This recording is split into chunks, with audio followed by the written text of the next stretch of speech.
There you go. So whenever you're ready. Hello, I'm Bill Bracken. I'm the founder and culinary director of Bracken's Kitchen, a community impact nonprofit hunger relief organization here in Orange County. Bill and I met. Thanks, Bill. It's great to have you. There are some people in my life when I just don't remember not knowing them, and I know we didn't meet that long ago, but I've known who you are for a long time. I think where you came onto my radar in person was last year when you were honored through the Passkeys Foundation, and you gave just an amazing, I'll call it a speech for lack of a better term, but you talked about Bracken's Kitchen and your mission and what you do. So I'm going to just tell our audience a little bit about you and what you do. Bracken's Kitchen is a 501c3 organization based here in Orange County, California, founded in 2013.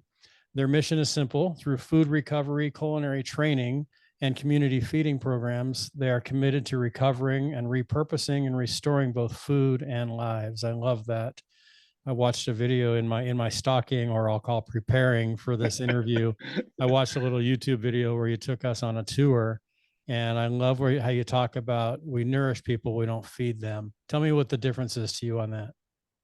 Well, somewhere along the line, one of our volunteers in the early days said that we're delivering hope one tasty meal at a time. And we learned a long time ago that food is just a conduit that we've been given to reach people.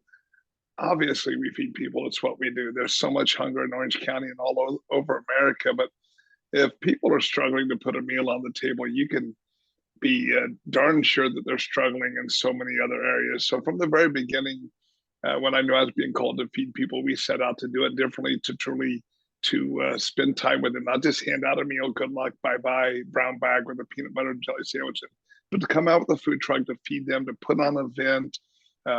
We always insist if we were out with the food truck, there's tables and chairs to set up, that there's music playing and a good meal, and let them escape life, even for just an hour, to really nourish their body, their soul, and to give them a little bit of hope for something better tomorrow. How do people find you, and how do you find them? I'm not end of the interview. We'll talk about what's your social and how do people reach you and get involved, and we'll do that. We'll table that, pun intended. But how do people find Bracken's Kitchen and what you do, and how do you find them? Well, we early on when we started Bracken's Kitchen, I didn't have much of a budget. I was unemployed at the time, and I was, funding this myself. And what we did have was social media, and we worked really hard to pour into that just to raise awareness. And like you said, we'd been on, like you'd been on my radar screen for a long time. You'd heard about us, so we have a lot of agency partners that we work with. Over 45 right now that get meals from us that we connect with, go out with the food truck and feed still. And they are really our conduit to feeding people. From the very beginning, I knew I didn't want to have to go out looking for people who are hungry. I didn't ever want to have to qualify a person's needs. So we just came alongside other well-known nonprofits who are already providing a multitude of services, food just not being one of them. And it's just truly been kind of our way of reaching out to community. We just started a culinary training program, and we work with all these agency partners that help us with our students. So it really is through the village that it takes, as we know. Now, not to age you because you put this in your bio, or whoever wrote your bio did, but I'm just going to use the number because it's out there. 35-year career in the luxury hospitality industry. So how did you, I'm curious, I'm sure that knowing you the way I'm getting to know you, I'm sure that the idea, even though you launched in 2013, probably hit you in the 90s or probably hit you in the early 2000s. Like most good efforts, the idea was there for a while. When did this go from an idea to now fast forward to 2013 and it's a reality? Talk us through that process. Absolutely. And I'm glad you got the older version of my bio. It only says 35 only 35 years. Yeah, there you go. There's a few more behind now, but we won't talk about that right now with the big birthday coming up in a few days. We're both approaching a big day here, I think. Yeah. So. Ed, as I look back, I realized my whole life has been just on a path to where I am here and where I grew up in small town America. We just looked out after each other. One of my grandmothers always had a pie in the bottom left side of her refrigerator that I learned very early on, don't ever touch that pie. Mm-hmm. This grandma didn't cook a lot. The other grandma was an amazing cook. But this grandma always had pies. And back then the train came through town. stopped at the little train depot in town before the trains went away. And there was always, what you call hobos riding the trains across the country. And my grandma would always go down there and take a pie and feed people. So, this is just an example. My other grandma comes from a very rural area, and they would literally give, if they had one chicken left in their chicken pen, it would have been dinner tonight. They would give that to feed somebody else. And this is just the world I grew up in. And, I got lost along the way in the luxury world of five-star, five-diamond hotels and feeding the rich and famous. But in 2008, we're both old enough that we can remember when that economy tanked and the housing market went in the toilet. And I watched a lot of really good friends lose their job when there was no jobs out there, and I watched him struggle. And to me, the face of hunger was always that person on the side of the freeway with the sign "Hungry." We'll work for food or something. Yeah. And the face of hunger for me changed right in front of me. Friends of mine who had no job, had no prospect of a job. They maybe had a house or a mortgage. They had a wife, young kids at home, and they couldn't even put a meal on their table. And that was then that I was first, felt that I was being called to feed people. And as time went on, I did like many people did during that time, that just put your head down and work really hard. And especially in the hospitality industry and hotels, because tourism just dropped off completely. Events, travel, banquets, businesses weren't putting on big fancy holiday Christmas parties and things. I mean, the world changed for us in 2008, and I just put my head down to not end up on the chopping block. And then in 2011, the inevitable happened. Inevitable, and I was thrust into the lines of unemployed. And I knew then that was God doing for me what I could do for myself, and that was truly my call to feed people. There's so much more to the story, but I won't bore everybody with all the details. No, but that's really got me going. This is the Bill Bracken Hour. People are listening today because they want to hear your story. Thank you. You're too kind. What do you love? Let me first, we'll get into Bracken's Kitchen here in a second on the same question, but as a chef, what is it about being a chef? I've read that, and you even just said it, you felt called to it. What I watch all the cooking channels. I love Guy Fieri. I'm fascinated by restaurants and by what you do. I have no talent for it whatsoever. Just like music. I love music, but I can sing a little, but I can't play an instrument. What is it about being a chef that you love so much? Well, I don't know that I can. Apart from what you're doing at Bracken's Kitchen, we'll go there. Oh no, I got you, but just your talent. I'm gonna clarify it for a minute, because I learned a long time ago that there's a lot of really amazing cooks out there but they don't all become great chefs, because being a chef is so much more than cooking. It is running a kitchen, running a brigade. So I don't know that I ever loved being a chef, because that's running a business. Yeah, but the cooking part of it, I stumbled into cooking at home when I was, I don't know, 10 years old, and mom went back to work. I was the youngest of 4 kids. Dad worked, and I started cooking to feed myself because I was hungry. I was home, and my greatest joy as I got a little bit older will probably shock you, but because we grew up with a garden where we grew all of our own produce, and it was canned or frozen and put in a root cellar. People don't know what root cellars are in California, but grandma Kansas, had right? the underground cellar. Yeah. So the potatoes and the apples and the hard vegetables went into the root cellar underground for the winter. Dad worked in a meat packing plant, so everything at home was all made from scratch, home cooked. And when I got a little older and I could drive my bike around town, in the summer especially, I'd pick up pop bottles, affectionately known as soda bottles in California, glass bottles. And we didn't recycle them back then. They turned them in for 5 cents. And I believe they cleaned them, sterilized them, and reused them back in the day. But 5 soda bottles or pop bottles would give me a quarter. The quarter, I can go to the local grocery store and I can buy a can of Chef Boyardee SpaghettiOs, because we never had those at home. And so that was almost how I started cooking. And I could buy a TV dinner for 30 cents and pop it in the oven, or even before microwaves. And because again, that was something we never had at home. And some of my friends always had those convenience foods. And that I graduated into cooking and everything. And along the way, I learned that not only did I have a talent for it and a skill for it, but I actually really enjoyed it. And cooking, if you truly are an artist of the trade, if you will, it's an art form, and it's a way to express yourself on a plate with food. And we all share the two most basic human needs for survival: the need to breathe, the need to eat. And at Bracken's Kitchen, we say the problem is air is free and food is not. But that fact gives food so much power over a person's life. And whether you're an A-list celebrity that I fed in Beverly Hills who's freaking out about the way his oatmeal is made, or someone who doesn't know where the meal's coming from, food is a powerful, powerful thing in a person's life because we need it to survive. And when you're cooking and you're not only satisfying someone's desires for a great meal, but also satisfying their need to just eat. There's something, it's hard to even describe, but there's something deeply rewarding for people who really appreciate that. And, at the same time, you get to be creative, you get to be artistic. I need a creative outlet, whether it's working on something in my backyard or working on something in the kitchen. So, and depending on who you are and where you're from, food becomes your artistic outlet as a chef. Are you the one that cooks at home? Not much anymore, believe it or not. Molly's come a long ways. That we joke and call her the one pot wonder because she can do amazing things. She's finally, after all these years of life with me, she's learned to not have to follow a recipe and just get creative and cook. And I joke when I say that because I remember the day that my mother realized that as a chef, I didn't open a cookbook and make a recipe from a book. And I mean, I was a chef de cuisine with Four Seasons at the time. And she's like, "You mean you don't have a recipe that you follow?" "No, Mom, I'm the recipe." It's just like, it's a whole other world.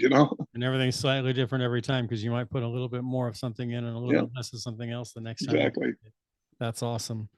Yeah, like I said, I'm fascinated by that. I'll watch all the cooking shows. I'm excited to share this interview with my daughter-in-law, Maddie, who got me turned on to all of these different cooking shows. And she can cook anything, and it's really fun when we go visit them up in Utah. She's not a chef. I guess she is. She's got 4 kids that report to her and my son. So, I guess in a way she's a chef in the household. But yeah, you ever watch Hell's Kitchen? A little bit. Yeah. Yeah. That was the world I grew up in.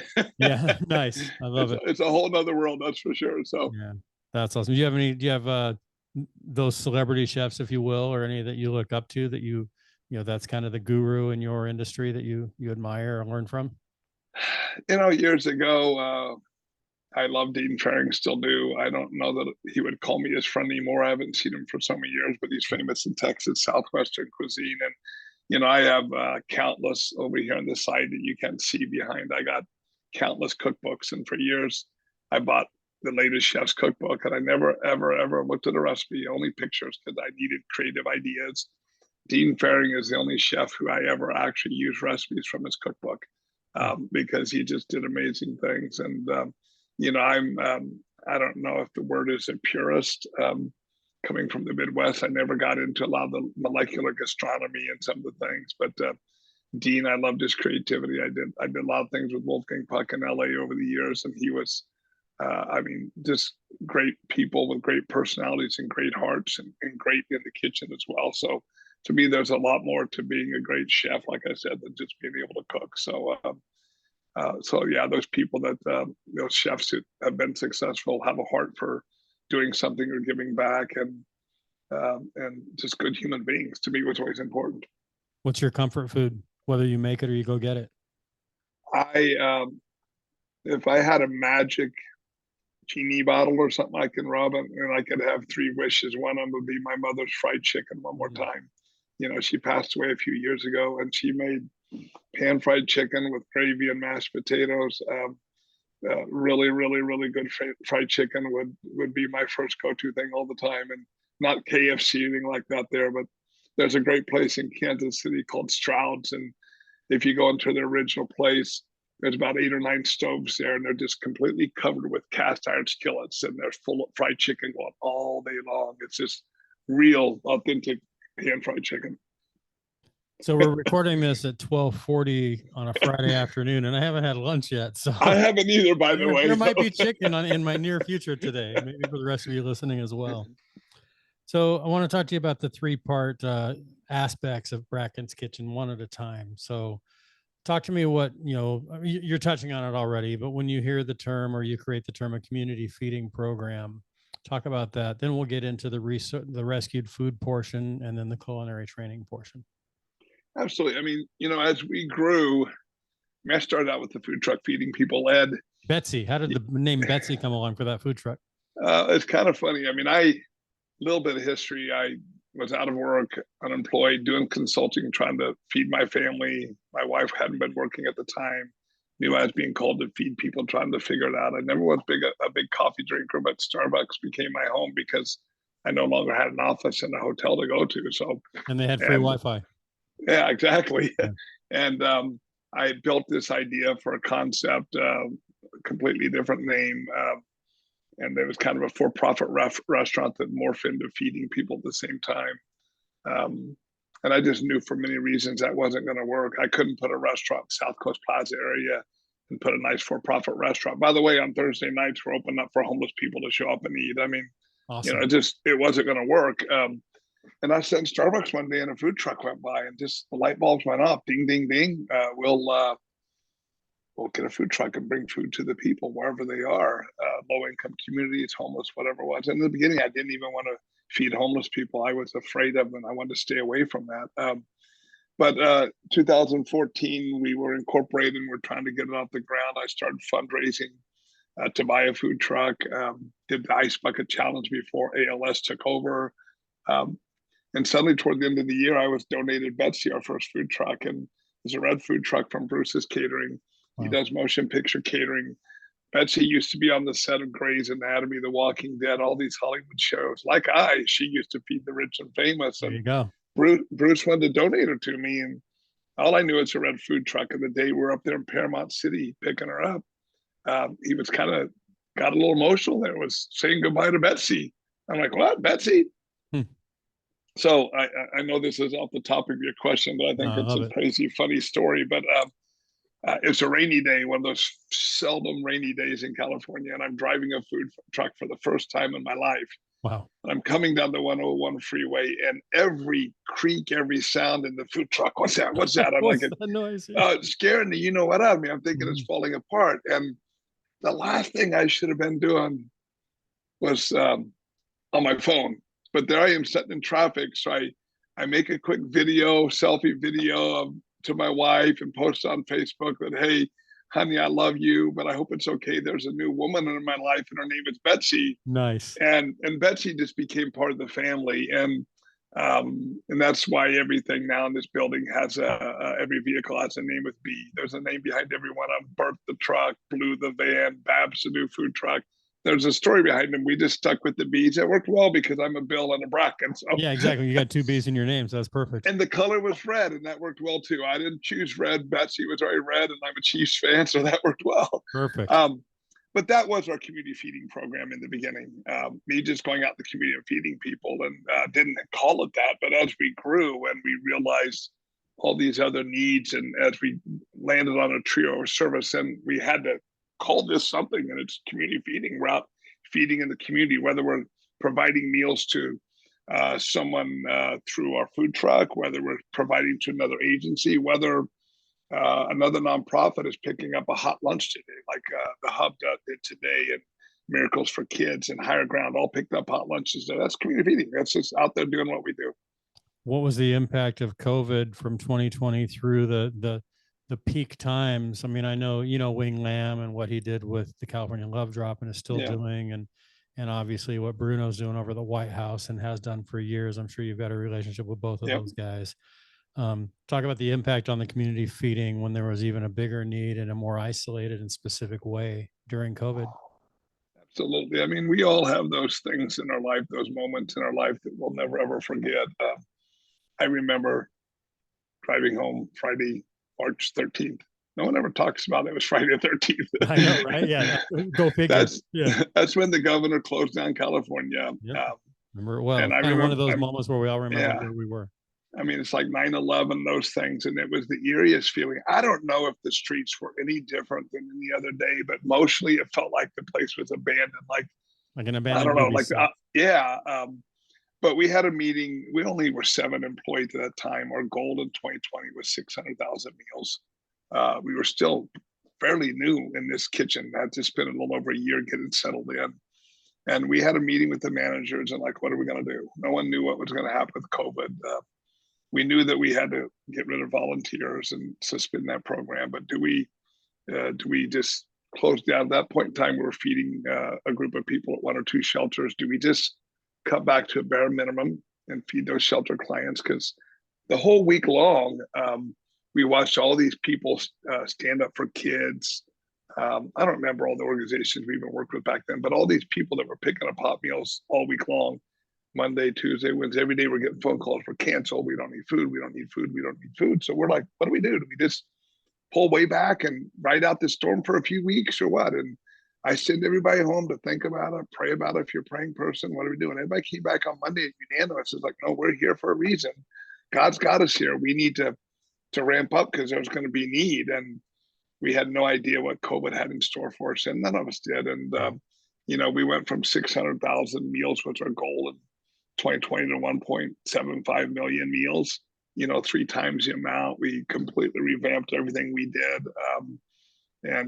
We hired 16 people that were out of work in the restaurant business since we didn't have volunteers. And, as we look back, that we had a 5-year plan, and that was year 2. Mm-hmm. And by the end of year 2.5 to 2.5, we had hit our 5-year goal. Yeah. So COVID got us there a whole lot quicker. And, since then we worked really hard to maintain that growth and progress and continue to look forward. But it's hard for me to speak at that time in a positive manner because there was so much hurt and pain and people died and people struggling and out of work. It was such a terrible time, but it was transformational for us. And it forced us to do things we wanted to do, but we just didn't know how to do it. But we were able to do that because we're in just this amazing, amazing community called Orange County, and everybody stepped up in amazing ways. I mean, companies that were closed, but they had trucks. They stepped up with drivers to pick up and deliver and go here and go there. And organizations donated to us financially. I mean, how can we help? I mean, connecting people. That's a beautiful thing of Orange County here. It really is. Something I've paid close attention to in my career, especially in working with family-owned companies like I've done over the last 2 decades. And I'm going to make a broad brush statement here, but I really think it's true based on my experience, is what 2020 did is it made those companies that weren't really philanthropically focused and weren't really outwardly focused on their communities, it kind of brought them to a screeching halt. And many shut down because they just didn't know where to go. While the Bracken's Kitchens and the Advanced Beauty Colleges and the Wahoo's Fish Tacos and the Antis Roofings and the others of the world, all folks it escalated their business, and all of your businesses just ramped up. Like you said, your 5-year plan of, we're going to do 600,000+ meals this year. You did 1.2 million. I saw that too. I mean, I've asked the question of guests before, and I won't put you on the spot with this question, but a question that I've talked with people over podcasts and over lunch with is, if you had a switch, an imaginary switch on March 13th, you said the date, March 13th, 2020, and you're going to flip that switch, and everything that's going to happen over the next 2 to 3 years is going to happen, or none of it's going to happen if you don't flip the switch. It's hard to imagine flipping the switch because of all the horrible that happened. But man, the growth that took place, your growth, your company growth, the impact you've had, for me personally, the stuff that I was able to accomplish in 2020 through now, no way in the world would have I accomplished those things had COVID not happened. So do I look at it as overall as a blessing? No, but do I look that we found the blessings in it? Of course. Yeah. And that sounds like, we find the calms in the storms. I think I appreciate that, Ed. And I will answer the question. I probably would have said no because, fear and the unknown and everything. I'll always be honest no matter what. And I will never I'm so brave. I would do this no matter what. I know people that would take a risk like that and they would lose it all tomorrow and wake up and do it all over again. And there's a world of amazing people out there that would do that. That's not me.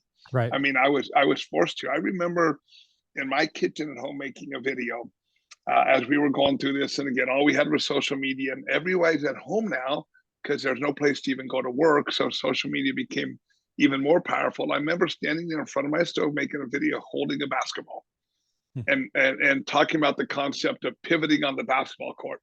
The only way you can move forward once you stop dribbling is to pivot and try to pass the ball. And that's what we were doing, pivoting in a way I never would have imagined. And here I am trying to be creative, and here's what a pivot looks like in basketball, and here's what it looks like in Bracken's Kitchen. But I don't think in a million years I would have made that decision if I had the choice, because oh my gosh, the fear of the unknown and everything that goes along with it. Yeah. Exactly. That's exactly right. So community feeding program, and let's talk a little bit now about the rescued food. I can talk rescued food. Yeah. I Occupational got you. hazard of a podcast host is I can't talk. Yeah. Rescuing food. Talk about that a little bit. Absolutely. A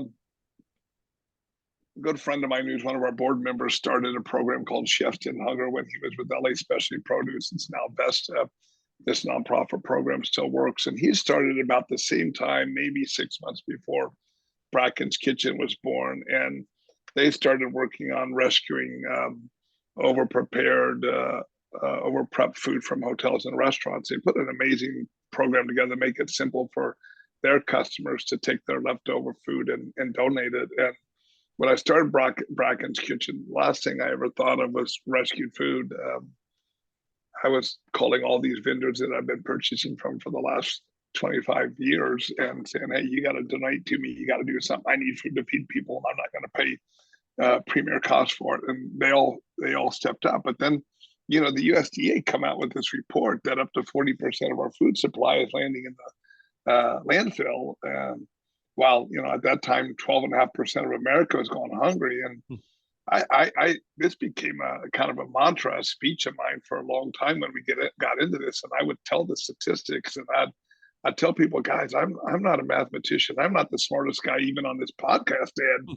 But I know if we're using 60 to 65% of our food supply to feed 88% of America, just think what we can do with the other 12% of the population is hungry if we just stop throwing away 35% of the food. So I was really kind of forced into this world of rescued food, and we embraced it early on. It was nothing but rescued food from the Chefs in Hunger program, leftovers from hotels and restaurants. And I was blessed to have a great relationship with the people and still do at Vesta. And I said, guys, if you give me rescued leftover food, I want it from the Hotel Bel Air. I want it from Wolfgang Puck. I want it from Terranea Resort. Because they knew where it was coming from. I only want the best rescued food I could get. Right. I mean, come on, I'm a 5-star, 5-diamond chef. So don't give me the leftover sandwiches from some sandwich shop down the road. And every Tuesday was Chefs in Hunger Day at the kitchen, back when we had a shared kitchen. And our chief operating officer, Kat Richards, was a volunteer at the time. George is still a volunteer. Sylvia, they were all my volunteers on Tuesday. And we went through cases and all these pans and opened it up. And everybody was like, it's like the biggest episode of Chopped then. It's like their kid in candy store. What's in this pan? What's in that pan? And you'd open up and it's all leftover lobster from a banquet. I mean, I remember one time we got like 6 cases of all leftover lamb chops. Actually, it was venison chops. Let me correct myself. And I know exactly what happened there because I've been in that world. Somebody in some company decided to get creative in a banquet, and they're going to give a choice of venison and chicken. 90% of them say, I'll take the chicken because I don't know what venison is. So we had a lot of venison left over. We chopped it up. We made a beautiful stew with it. We went out and fed people. We didn't want them to know that it was venison. So we called it hunter stew. Because I could picture some little kid, Bambi, you're eating Bambi or something like that. Yeah, exactly. So, but that was the beginning of it. Today, Newport Meat Company is one of the bigger suppliers. They are the premier meat company on the West Coast of the United States. They send their beef as far away as the Middle East, Abu Dhabi, and places like that. And like any grocery store, like at home, if you got a fresh product, if you don't eat it, you're gonna have to throw it in the freezer. It's gonna end up in the trash. And so no matter how well you manage your inventory, you got product that's not moving. You can't control what people are going to order, and products been in the refrigerator too long. They didn't sell it, whether it's chicken, beef, lamb. They throw it in the freezer. They build up donation pallets, and every couple of months we get 6 or 7 pallets of meat. And wow. I mean, I have one huge bone-in Kobe strip loin from Snake River Farms that it's now just a sample. We'll never cut it up and use it, but it's a sample of this piece of meat that would have sold for $35, $40 a pound didn't get sold. And it's our rescued food program has really been transformative for us because we went from leftover cooked food and from hotels and restaurants to large volume product. We just picked up 1,200 pounds of fully cooked sliced turkey from a local school district. They'll remain nameless, so no one will be complaining. But someone obviously ordered way too much turkey for the school, and summer's here now, and they can't use it. So we picked it up, and we'll make sandwiches with it. We'll throw it into turkey pot pie and do amazing things. So it really has just changed drastically. And I will say this, Ed, we get all sorts of feedback and advice and guidance and comments from people like anybody. That if you're in any type of public place, people will see us using plastic, and how dare you use plastic to serve in? It's not good for the environment. Well, we're not using foam. Plastic can be recycled. Then there'll be someone who's a vegetarian and they're believing animal rights, and how dare you, use this and that. And I'm a country boy from Kansas. I'm a meat and potato boy. Give me my steak and potatoes. Yep. I have no problem with that, but I feel as a people, as a human race, we have an awesome moral responsibility. If we're going to take the life of an animal, we have a moral responsibility to make sure we use it for its intended purpose to feed people. Yeah. To slaughter an animal and then throw 40% of it away, we just a month ago we cooked. Wall. Yeah. Yeah. I mean, a month or so ago, we cooked off a whole pig that came to us. Not even a portion of it, a whole pig. We cooked it in a smoker, and we pulled all the meat off of it and used some of it for some meals, and we fed our staff with it and had a little bit of fun. But here's a pig that was slaughtered to feed people, and to just throw it away. So the rescued food program is truly transformative, and we have as a responsibility, I think, as human beings, to not throw so much food away when so many people are hungry, especially. Oh, I look at just what's wasted in just the homes. I mean, not admitting anything here, but how often do we buy meat or veggies or fruit, and we don't end up using it because maybe we went out more, or we just for whatever it happens reason, to us too. All of us, it's happened. I've thrown away more vegetables than I've eaten, and that's a sign of that I don't eat a lot of vegetables. But I definitely probably thrown away more veggies than I've eaten. Well, me too, but my wife buys a lot more too than she probably should. And it's usually the cucumber at the bottom of the tray that you didn't know was down there, and you get down, how long has this been there a while. That's what that smell is, right? Awesome. So the third leg of the stool so you got the community feeding program. We've talked a lot about the rescued food program. I love what you're doing in culinary training. In that video that I watched on YouTube last night in prep for this, among other things that I did, there was a gentleman in the video. I don't know when you shot the video, but that was there being trained for a profession in the culinary arts. Talk about the culinary training aspect of the business, or of the kitchen organization. If you'll allow me, I'm going to tell you a little God story that led to this, if I may. It was 2015. It was me and Betsy feeding, going out every Tuesday night to Ross Street House. I wasn't even making a salary at Bracken's Kitchen because I never thought this was going to be my full-time thing, but that's a story for another time. And I was in a dark place in my life. I mean, I cooked for Sylvester Stallone and Tom Cruise and presidents and movie stars. Hulk Hogan used to call me every time he came to town at the Peninsula. I had his cell number, and wondered, "Hey brother, I'm coming to town, man. I need 4 whole chickens for dinner." I mean, nice. Hulk Hogan, man. Yeah, there you go, Hulkamaniacs.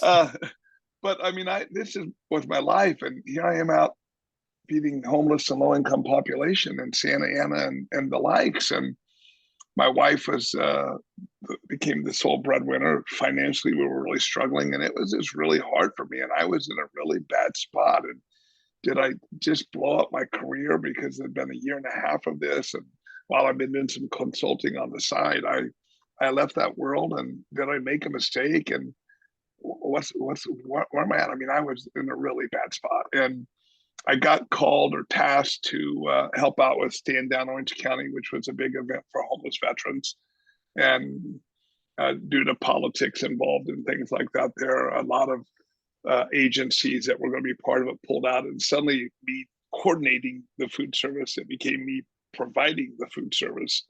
So for 2-3 weeks, I don't remember exactly now, I suspended our food truck feeding program at Bracken's Kitchen so I could focus full time on feeding 1,000 military veterans breakfast, lunch, and dinner for 3 days at the old blimp hangars at the old Tustin Marine Base. Sure.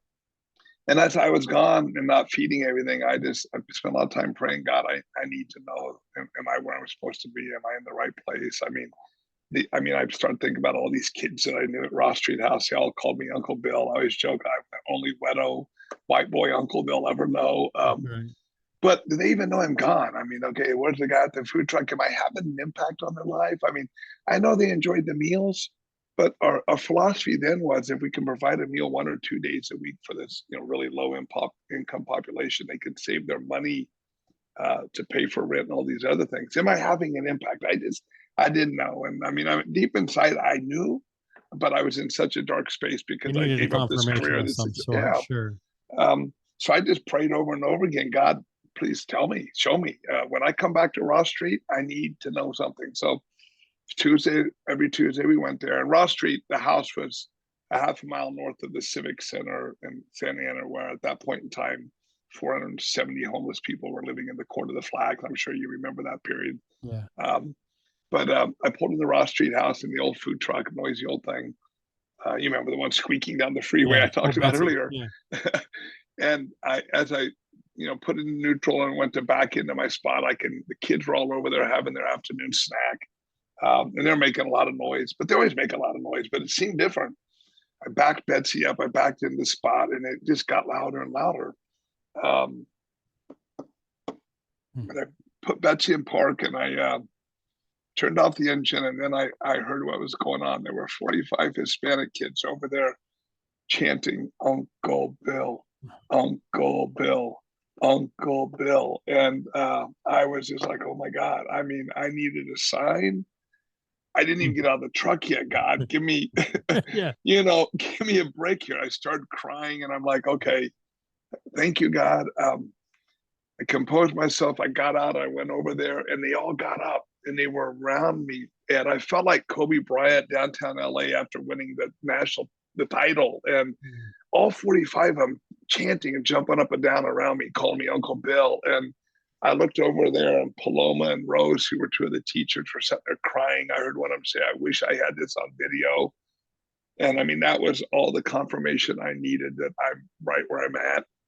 Emotionally, I was okay. It didn't make life any easier. We were still struggling financially for a long time. How are we going to keep our house and pay my own mortgage and make sure my kids aren't in the line getting a free meal? But later that night, I stood out there. Most of the volunteers had left. It was just me and the food truck in this back lot. And I couldn't leave until all the people left so I could lock up, because it's Illumination Foundation property they let me use. And I sat over there, and I just looked out, and there's all these kids in the playground playing, and there's all the parents over there. And it just hit me, oh my God, 35, 40 years from now, these kids are still going to be here. The difference is going to be that they're going to be the parents over here, and it's their kids playing, and they're there depending on someone like us to feed them. And it was then I finally understood that the concept is saying the cycle of poverty. And the only way these children will get out of this cycle is through education. Yeah. And I mean, there's no other way to get out of it unless you get lucky and win the lottery or you rob a bank or something. And I'm not suggesting you do that. Yeah. Either one of those, actually. Yeah. But as then I realized we got to do something. We got to figure out a way to train them, to teach them. And we had, to this day, we have tons of volunteers, and new one comes in. Here's how you hold the knife to be safe. Here's how you use the onion, and all these things are like, let's do something. And for a long time, I think the video you saw probably had Ethan. And for the longest time, I tried really hard to do an ad hoc training program. I mean, I didn't want to run a school. I'm called to feed people. And we had various people come in. Ethan, who's still with us. Caesar is one of the first people we hired and put into culinary training through a homeless program. But during COVID, we realized it's not really working. We got to revamp it. So we built out curriculum. More than I ever wanted. Charlie and Patty did an amazing job. We got now a 18 to 20 week program. We haven't honed it in yet. We did 2 small classes to really the guinea pigs. All 5 of them students graduated. We started with a few more. We lost some, which is understandable with the population we're serving. But Marche Modern is one of the top French restaurants in California, in Crystal Cove. One of our students works there. Boss Cat Kitchen is a well-known restaurant. One of our students works there. Dean Kim OC Baking, one of our students works for him. Up in Anaheim, maybe even Yorba Linda area, is DeStefano's. One of our students works there. And I don't remember where the fifth one is at, but another restaurant. One of them worked at Vodka for a while. So it's working. So now we just started on Monday this week, our two new classes, a full class of 16 students, one group on Mondays and Wednesdays, one Tuesdays and Thursdays. And one of the ironies of it, this class, Ed, is one of the students that we accepted in the program. He walked down the hallway and he saw pictures of us in the food truck. He said, "That's my cousin. Oh my God, you're the people that used to come feed us 6 or 7 years ago at Ross Street House." I mean, we fed him, and yeah.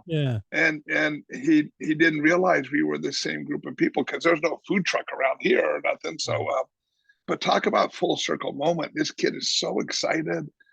He got one of his friends growing up into the program as well. And we work with a lot of amazing agency partners like Orangewood Foundation, like Kids Works, like Stand Up for Kids, Waymakers, you name it. And there are kind of our partners in helping these young adults, 18 to 24-year-olds, through the program, because we can do the cooking side, but we can't do the case management side. And our goal is not only to obviously to change the projection of someone's life out of poverty and something more, but also to graduate a generation of chefs that will have compassion to give back and help more people. Well, and not many people get to see, pun intended here, the fruits of their labors. Your efforts are certainly, when you leave and there's people sitting on park benches or school tables eating, that you've made a difference, because you're seeing it with your eyes right there. But to see these kids that might have been the ones that are being fed, and now they're being educated, and now they have jobs because of what you're doing, that's pretty special. I applaud you and anybody like you who's making that impact. That's a lasting impact. I keep hearing the phrase over and over, you give a man a fish, you feed him for a day, you teach him to fish, you feed him for a lifetime. And it sounds like that is a driving force behind what you're doing, is really teaching these people how to take care of themselves, not just feeding them each day. That's the nourishing rather than feeding, I think, right? Yeah, it's true. And that's where we, like I said, we nourish so much more than their body or soul. And I just, from a reality standpoint, Ed, God shows me those things because he knows I need it. I don't have the strength and the courage to sometimes to keep forging ahead. It's like I doubt myself. I doubt what we're doing. Are we having an impact? And when a student like that comes in and says, "Oh my gosh," it really is powerful in an amazing way. So I found out when I was 25 years old that I wasn't biologically able to have children. And I prayed, "God, give me a way that I can be a dad. Give me a way that I can have an influence on the kids." I love kids. And a few years later, I married a woman who had 3 kids. I had a niece that wasn't able to be taken care of by her mom, so I adopted her. And now, of those 4 kids, we have 8 grandsons and a 9th one on the way. So the moral of the story, like yours, is be careful what you pray for. Right? Yeah. You just might get it. Yeah. Yeah. God wants to hear what you're asking for, and you'll be careful how you ask. So as you launched Bracken's Kitchen back in 2013, 14, for those that are listening or watching, when we put this podcast up, there may be somebody who has that deep burning desire to start something, whether it's a company or a nonprofit, or they have this cause in their heart that they need to do something about. What advice, 2-part question. I always tell myself I'm not going to ask 2-part questions, but I am doing it again. What advice would you give to those that were where you were in 2013? That's part 1. Part 2, what challenges did you face that you didn't expect to face, and how did you overcome those? I don't, I think the best advice I can ever give people is encouragement, because, the worst advice ever given is that which isn't asked for. Yeah, exactly. So while you asked for it, no one listening necessarily asked for it. I try to not press my faith too much. I never want to offend somebody or drive them away. But I often say I'm a modern day Jonah story. If you know the story of Jonah in the Bible ending up in a big fish, I knew God was calling me to this, and I ran the other way. I'm not that brave guy. I mean, the most courageous people in the world are the ones who fear their fear and they face it anyhow. Because courage isn't without fear; it's facing it and stand up to it. And I didn't always do that. It's like I knew I'm being called to go this way, and I went the other way. And God just had a way of directing me, and I thank Him every day that He brought me to where I am today, because I never dreamed life could be this good. And I had my own challenges growing up in my childhood and issues that we all have, and mine got the best of me for many years, and challenges with relationships in my first marriage that didn't work out, and onward. But through it all, I had this, I don't know, this hole in my heart and soul that I was always trying to fill, and I tried to fill it through career, through success. And I mean, because I'm a man of faith, I believe that we are all created for a purpose, and we find ways of tamping that down and burying it and not worrying about it. But I think deep inside, I mean, Martin Luther King Jr. once said that man's most persistent and urgent question is, what are you doing for others? Yeah. And I think we all have that inside in some way. And I, for years, buried mine. I'm facing or chasing fame and fortune, success, diamonds and stars and movie stars and celebrities and cooking in Hawaii and Hong Kong. I've tried everything I can to tamp this down. But I can tell you today, Ed, that Bracken's Kitchen has done more for me than anyone we've ever served and helped. I have been changed at a soul level through the work we do. I mean, I remember on my hands and knees on a dirty street corner in Santa Ana with a rusty old truck beside me, crying out to God, why have you brought me here from Beverly Hills to here? And I wouldn't give that up for anything in the world. It was hard going through it, but just the change internally from the inside out. I mean, the best things in life require a whole lot of work and effort. That's just a fact. Yeah. Nothing good comes easy. But it's just, I don't even know how to describe it. It's the inner peace I have that I get up every day and I'm going to work doing something that really, really matters.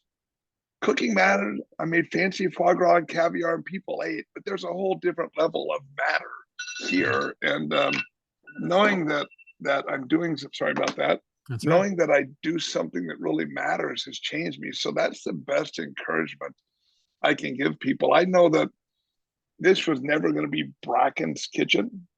I didn't want that name on it. This wasn't about me. Judy Walker, a dear friend of mine who died a few years of cancer, insisted I put my name on it because of my success as a chef in my past life. And I never wanted that. But I now am so grateful that we did that, not for my name to be out there, but there's so many people who knew me in my past life of feeding celebrities and movie stars. And now what are you doing? And it is somehow a motivation. Hey, if Bill can find something more important, meaningful, impactful to do with his life, maybe I can too. So if you're struggling with that, if you're wondering if there isn't something more, then there probably is. And if you're looking for the courage and the whatever it takes to get there, just know that when you get there, it'll be so much better for you than it ever was before. So that's my encouragement. The first question, you're gonna have to repeat the second one. Well, just challenge the challenges and Challenges. who might have been there as a mentor, if there's anybody you want to name, or obviously your faith. That goes without saying. It goes with saying. I love it because I too, my faith has gotten me through everything to this point. Are there mentors or those out there that you'd like to talk about that helped you through, or maybe specific challenges that either you saw coming or you didn't see coming at all and you had to overcome? I could talk all day, so I'll try to say a couple important things that might help someone and be meaningful and not go too long. But I'm the typical Midwestern guy. My dad was a pull himself up by his bootstraps kind of guy. I'm the guy that could be lost for hours and never ask for directions because men don't ask for directions. There you go. Thank God for smartphones now that we never have to. Yeah, Waze is the best thing for me. Yeah. But truly, just pulling myself up by my bootstraps is the strongest lesson I learned from my father. So I always somehow learned to just not give up and keep fighting because there's been constant challenges. But when I dove in the nonprofit world, I'm like, I know nothing about running a nonprofit. I know how to run a $12 million food and beverage operation at a five-star hotel, but nothing about. So I had to just reach out to people and find um, accountability partners or mentors and advisors and people that I could learn from. And I've never been one that's been really good at, let's go have coffee and let me ask you and pick your brain.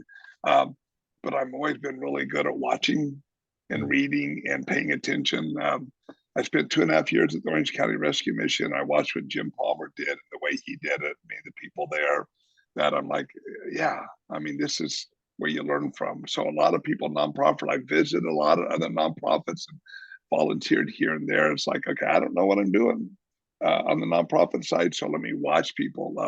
Obviously, God has been a big part of that. We talk about mentors, but honestly, my wife, I remember um, early on, we did one feeding for Bracken's Kitchen, and it happened at the Orange County Rescue Mission before we had Betsy, or just as we was getting Betsy. I cooked all this food because I was renting kitchen space there. Um, I loaded in warmers in the back of my Ford truck and drove to Anaheim to Voice of the Refugee. And I did a holiday Christmas dinner, if you will, for 300 Middle Eastern refugees who don't celebrate Christmas. So it was certainly a unique situation. But then a short time later, I was asked to leave the kitchen at the rescue mission, not volunteering, but Bracken's Kitchen, because they brought a new COO in. A lot of people use the kitchen there. A lot of people. There was not a lot of organization there. So it wasn't, it was a bad thing for me, but it wasn't a bad thing that they did. I want to clarify that. So Sure. it's like, who are all these people using our kitchen over the years? Time to tighten the reins a little bit. I still came there and cooked every week volunteering, but no longer. So and here I am with the food truck. Yeah. And I no longer have a kitchen to do preparation. And I remember just being just distraught beside myself. I remember Molly said to me, "It's like, really? You got one small roadblock and now you're ready to quit? What's wrong with you?" I love You that. know, and she's not that tough love kind of person at all, but I remember that moment. And for the next 6 months, Betsy was parked parallel in our driveway. Hmm. So she went at an angle and a slight angle, and she was plugged into her house, and I was cooking in Betsy, doing everything start and finish, washing pots and pans in my driveway, in the small sink in the garage, anything in the night and going out. And that was my life for 6 months before I found the kitchen. So, and there was countless roadblocks like that there. And, you know, so again, my dad was just that quiet mentor. I watched people, I learned. I mean, what they say, imitation is the sincerest form of flattery. Yeah. I was like, I want to be tough like my dad. I want to be strong. I don't want to let things get me down. But there was lots of roadblocks. But man, if you know where you're supposed to be, and that moment that I told you about in 2050 when God gave me confirmation, it removed all the doubt that I know where I'm supposed to be. So it gives me the power to forge ahead. So and that's where faith is just important. If you know where you're supposed to be and you're doing what you're supposed to be, if you know you're married to this person you're supposed to be married to, then you fight through the difficulties. If you, whatever it is in life, if there's a certain amount of confirmation and confidence that you're doing what you're supposed to do, where you're at, and it's not just a wild guess, and it gives you the strength to fight on, to carry on and keep doing what you're supposed to do. Problem is the world is full of a lot of people who, you know, think they're doing exactly what's right, but yet they're putting their faith in all the wrong things and they're listening to all the wrong people. So it's kind of double-edged sword, if you will, when you talk about that. Or they're doing it for the wrong reason. You know, I've had Yeah, so many people doing great things. I mean, there's people like yourself who are doing great things and doing it for the right reason, and there's other people out there doing great things and maybe for the wrong reason. And at the end of the day, yeah. if you're doing great, that's awesome. But if you couldn't do this through your talents as a cook, as a chef, you'd still be serving people. Have you thought at all about where would you serve or how would you serve if it wasn't through food? Um, I sat down with a culinary student recently, just hear a story. Um, Not atypical of what I've heard a lot of my last 10, almost 11 years now doing that, born to parents who had drug problems. Um, he was removed from his mother with his brother and sister when she got too abusive, and she was eventually deported because she was illegal. They were left to live with their, they were forced to live with their stepdad. They were temporarily put in foster care, then got sent to live with stepdad. His sister was 13 and she was pregnant. Found out that that happened in the home. I'll just leave it at that. And they were then permanently removed from their family, and they was in foster care ever since. As a result, he ended up in drugs and gang life and everything. And he just graduated our program recently, is on track to an amazing career and really just turned his life around. And I've seen things that you hear about on the news, or you see stories and movies and things, but you never see happening in real life right in our own backyards. I mean, we talk about human trafficking and we talk about hunger and we hear these things, but we don't really know what it looks like. And for some reason, God has put that all in front of me. And, you know, without a doubt, if I wasn't feeding people, I would be in some way mentoring big brothers and big sisters, CASA, Court of Avoidance Special Advocates, or something for the thousands and thousands of young people that through no fault of their own was born into living hell. And I'm sorry, as we're getting ready to wrap up, I'm talking about something that's so hard. No, it's you're But talking from your heart, which is what this is all about. I never, I mean, you hear about it, I honestly never would have imagined the hell that some people grow up, young people grow up through. I thought my life was hard growing up, and I had my own bed to sleep in every night, and, you know, everything was fine. And, you know, student after student that's come through this program, we end up hearing about and getting to know them. And it's just terrible that there's so much abuse. So without a doubt, I would be in some way serving the youth in our and all around us, because they're our future. And it's Yeah. not just a saying. You know, they will someday grow up to be leaders, and the question is, what kind of leaders are they going to be, and can I have an impact on that? Well, and oftentimes we just need to see someone who has things a little bit less fortunate than we do. Just silly story, but my wife and I last week we were down in Huntington Beach, and we have these electronic bikes that we love, and it's nice because you can pedal and get the workout, but you can also just put it on Yeah, EV if you want, and yeah, coast for a little while. And we were at the end of our fifth straight day, I think, of riding, 15 plus miles, and nothing huge, but you yeah. know, I can see the pier in the distance, which is sort of my finish line because we're going to grab a bite to eat there. And I'm at the point where I'm at my wall and my legs are hurting and I just don't feel like pedaling anymore. So I just decided to put it on one and just hit the little throttle thing and cruise on the electric power of the bike because my legs were killing me. And then I looked over and I saw a guy coming my direction in a wheelchair with no legs, pushing and faster in his wheelchair with just his hands than I'm going on Oh, my bike. And right away it hit me what he would give to have the leg pain that I have right now. yeah. Put it back to zero, and I pedaled the rest of the way. And that story's not about me at all. It's just about perspective, and when Well, we see people who don't have it as good as we do, we can A, be very grateful, and then B, do nothing about it, or we can A, be very grateful, and C, do something about it as well. And that's what you're doing. I truly appreciate that story, Ed, and it's not even a little story. Unfortunately, in the world we live in today, especially, it's so easy to go through life like this here and just worry about ourselves and all of our own problems. I mean, I posted something on social media the other day that I saw and copied that, and it says, the weekend coming like this or something, and it's a bullet train that just went right by. And I mean, that's my life. You joked earlier about my age. I turned 60 in 3 weeks, and I never imagined that I would be this busy as I'm turning 60. But I wouldn't trade it for anything in the world, because my blinders are off for a long time. And Yeah. I know that no matter where I am and no matter how bad it is, all I have to do is look to my left or my right, and I will see somebody who has it so much worse than me. And that's truly been my guiding star for keeping myself straight when it comes to emotions. On my wall over there is a paragraph that Chuck Swindoll, pastor, wrote years ago. It's about attitude. The Love it. last part of it is, I'm convinced that life is 10% what happens to me and 90% how I respond to it. Yep.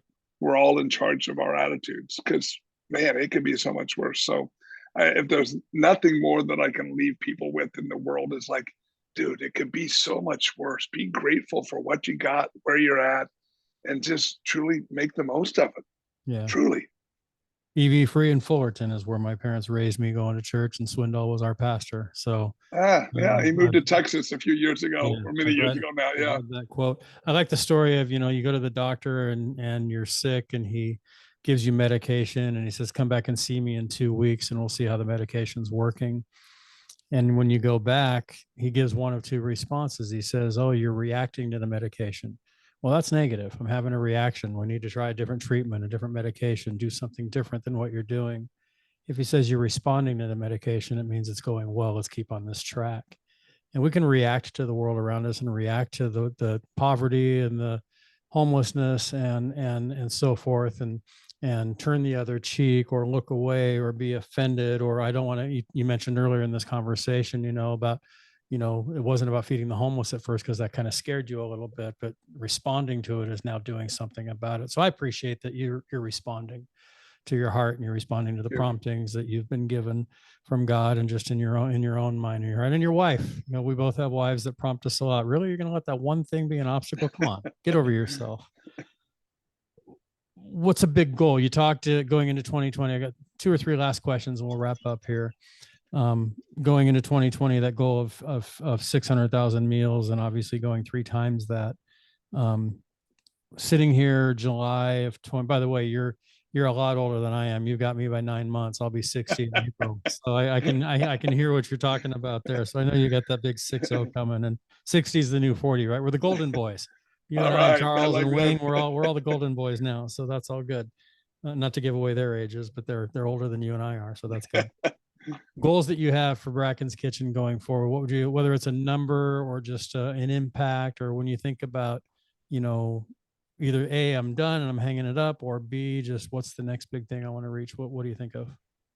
Well, God ain't gonna let me be done anytime soon. That I know, Ed. No way. But one thing we realized in the last couple of years, I mean, remember 2020, we pivoted and we just ramped up and we changed and we grew and we did all these things. We took over the building next door. Now we got 18,000 square feet now total. Wow. Which makes our big event coming up fun. There's more space, but we realized both conceptually and operationally what we do here works. Every major metropolitan community in America has the 3 things in common as pertains to what we do. They have food waste, they have poverty, and they have hunger. And we rescue food. We train students that food that the students prepare and train and practice on top of everything else we do here goes to feeding people. And they all work together. And as you now know how old I am, you know that I'm too tired and I've had my 15 minutes of fame and all that stuff. I don't dream of having a Bracken's Kitchen in every community in America, but every community in America needs a Bracken's Kitchen type of model. That's something someone else told me on many occasions. So our goal right now is truly to perfect our systems. Our warehouse that we took over a little over a year ago is now completely built out. It's been approved by the health department. We got a full packaging team there. We're going to bring in some automation to it. We really want to perfect everything and box it up so that we can share with others, whether we're consulting someone to open a similar program, whether we're franchising out and people can open their own rescued food kitchen, if you will, under our umbrella, whatever it looks like. Again, it isn't about me. It's about how we can rescue more food, feed more people, and train more students and give them a path out of poverty, not just here, but everywhere, because the need is there. Yeah. How can people get in touch with you if they want to get involved? So here's my 2-part question. How do they reach you?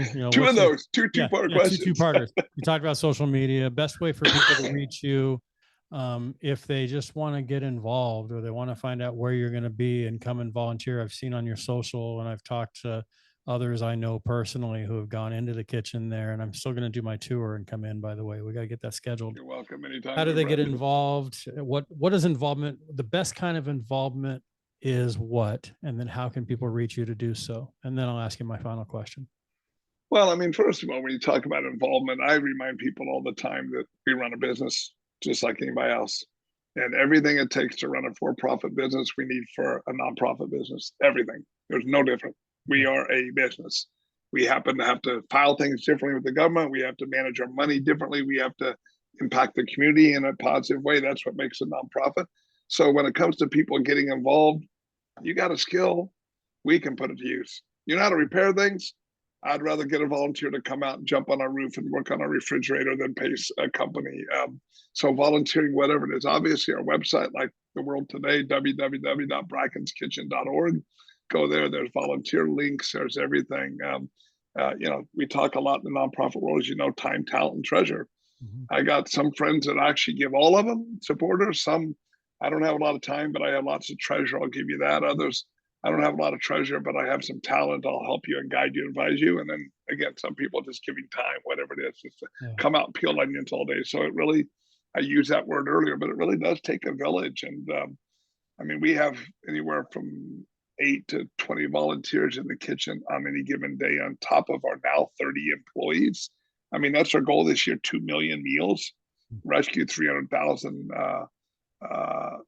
pounds, 300 tons of food, 600,000 pounds, of food, diverting it from the landfill, and of course, training students. So any way you want to get involved, you can. And even if you don't come here, even if it's just sharing on social media, I'm going to do, I don't do this often. I haven't done it in a few years, but I'm going to do a Facebook fundraiser for my birthday. I got 5,000 friends, give or take, on Facebook. If I just get 1,000 of them, which is give or take 20%, to give $60 in honor of my 60th birthday, for those who can, that's $60,000. That'll put it, and I'll put an entire class through culinary training. 16 students will be trained, so it really doesn't take, at all. Mother Teresa once said that, I know that I am but a drop in the ocean, but somehow that ocean would be less if I weren't there. People seem to think that they always have to go big or go home. Every little bit makes a difference. Every dollar donated, every hour volunteered, somebody likes a post on social, they share it, they comment on it, changes algorithms. Do what you can where you're at, for whoever it is. You may not be able to do it all. You may not be able to change the world, but you can have impact wherever you're at, from your living room, just sharing a little love on social or whatever it is. So I just can't express that enough to people. I don't know if you watch my Monday Minutes ad, but it's every Monday I do a little thing. And I talked about that a few weeks about going big or going home. Do what you can where you're at with what you got, no matter what it is. And you will help change the world. Yeah. Heard a story of a bunch of men trying to move a piano, and they were trying to figure out the best way to move the piano. And there were 10 of them around it. And finally, one person just said, "Stand where you are right now and lift." And the next thing I knew, they'd lifted the piano. So if we just are where we are and we stand there and we lift, we'll make a big impact. So as you know, the name of the podcast is From the Heart. You've been staring at my name on the screen at Hart. We know each other a bit, so you know my last name. Podcast is called that for a couple of reasons. A, obviously the last name, it wouldn't be From the Heart if my last name was Smith, probably, but maybe it would From the Smith. From the Smith. There you go. But the main focus is really, because, I can look at your LinkedIn and follow you on social, which I do, and know what you do. And you just spent the last hour answering this question anyway, but I'm going to give you one last chance to package it up and just answer this question. Bill Bracken, what's in your heart? I'll get emotional here now. I have a deep, deep need to know that when I die, that it truly mattered that I lived. Not just for my wife or my kids, but for the world. That it truly matters that I've been on this earth, that I've made a difference in someone's life.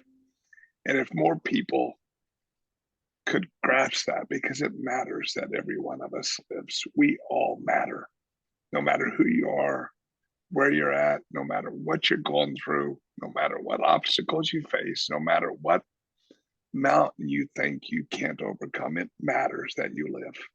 And if we all can grasp that and make the most of the time that God gives us, this world would be so much better. Not that it's going to happen anytime soon. It's 30 or 40 years down the road, hopefully, but there will be a day when the Honda Center is filled for Bill Bracken's life celebration, and I can hear 18,000 people chanting, Uncle Bill, Uncle Bill. You're too kind. You got me emotional here now. Well, Sorry. you're making a massive impact, brother. I'm honored to know you, honored to be your friend. Look forward to saying yes to that invitation to your home for dinner as soon as I possibly can.